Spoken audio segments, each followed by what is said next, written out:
Okay, now the first thing, boot the Metasploitable and Kali Linux, and we will start. Now if I type ifconfig inside Metasploitable, you can see this is the IP that ends with 110, and here inside the Kali ifconfig it ends with 109. Okay, cool. Now the first thing, we will use nmap utility and the IP address, which is 168.8.110, which is 110 for the Metasploitable machine. So if I type like this, you can see that nmap simply with IP address, it will give me all of the open ports. And in my case here, you can see the FTP, SSH, Telnet, and a lot of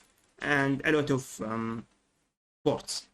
The same thing if I want to do for a host name, but don't do this actually. So for example, google.com, and if I press enter, so nmap the IP, nmap the host name, google.com, amazon.com, cloudflare, whatever.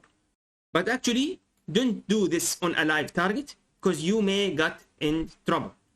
Now of course, not just simple nmap scan, it will get you in trouble, but it's better to do that on a local machines or test machines. Now you can see google.com has 443 HTTPS,